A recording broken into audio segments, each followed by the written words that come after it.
Budget উপস্থাপনের পরদিন রীতি মেনে মন্ত্রিসভার সদস্য ও জ্যেষ্ঠ কর্মকর্তাদের নিয়ে ব্যাখ্যা ও নানা প্রশ্নের জবাব দিতে রাজধানীর ওসমানী স্মৃতি মিলনায়তনে হাজির হন অর্থমন্ত্রী আমির খসরু মাহমুদ চৌধুরী। সূচনা বক্তব্যের পর তিনি বিদ্ধ হতে থাকেন সাংবাদিকদের প্রশ্নবাণে। প্রায় 2 ঘন্টা নানা প্রশ্নের জবাব দেন, তবে ধৈর্য হারাননি। আমরা আসলে বলতে অর্থমন্ত্রী জানান, দলীয় লোকদের সুবিধা দিতে বাজেট করা হয়নি।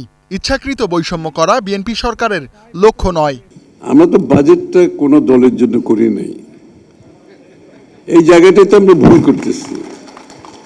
আমরা কোনো বাজেট কোনো দলের জন্য করি না, করার কোনো ইচ্ছাও নেই। আমরা ফিনান্সিয়াল সেক্টরে একটা সিদ্ধান্ত নিয়েছি, কোনো ফিনান্সিয়াল সেক্টরে কোনো দলীয় লোক আমরা মনোনয়ন করবো না, এটা পরিষ্কার করে আমি বলতে চাই। দল করবে তো মানুষ, দল করবে না। আবার সবাই ভোট দিতে হবে তাও তো না আমাদেরকে। আমার কথা হচ্ছে, আমরা নাগরিক সুবিধা নাগরিকের জন্য, কোনো দলের জন্য করতে পারবো না। অর্থমন্ত্রী বলেন, তেল বিদ্যুতের মূল্য বৃদ্ধি, যুদ্ধ, বিশ্ব অর্থনীতিতে নানা পরিবর্তন সহ নানা কারণে মূল্যস্ফীতি হচ্ছে। বাজারে র্যাব পুলিশ পাঠিয়ে যা নিয়ন্ত্রণ করা সম্ভব নয়, তাই মূল্যস্ফীতি নিয়ন্ত্রণে সরকার ব্যবসার খরচ কমানোর পথে হাঁটছে। আমাদের যে মূল চেষ্টাটা হচ্ছে ইনফ্লেশন, এক্সটার্নাল ইম্প্যাক্টের উপর যে ইনফ্লেশন হয়, এটা আমাদের কিছু করার থাকে না। আমরা চেষ্টা করতে হবে এই সিচুয়েশনে আমরা আমাদের কষ্টটা কিভাবে কমিয়ে আনতে পারি ব্যবসা বাণিজ্যের।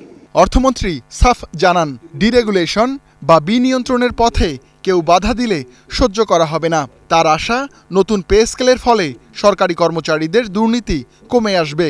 এটার জন্য একটা টাস্ক ফোর্স থাকবে, হাই পাওয়ার্ড, যারা কন্টিনিউয়াস ওভারসাইট করবে। আমরা যে বিনিয়ন্ত্রণের নীতিমালাগুলো প্রণয়ন করতে যাচ্ছি, কোথায় ভায়োলেশন হচ্ছে, কে ভায়োলেশন হচ্ছে, কে করছে, সুতরাং it will be instant action.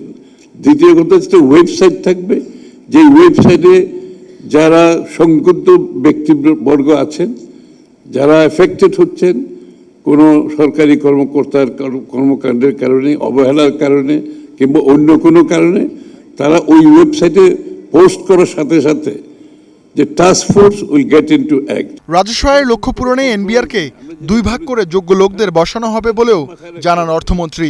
বলেন, বাজেট ঘাটতি পূরণে ব্যাংক ঋণ নেয়ার মতো পুরনো পথে সরকার হাঁটবে না। আবার এই ডিরেগুলেশন যদি আমরা রুহুল আমিন, 71, ঢাকা।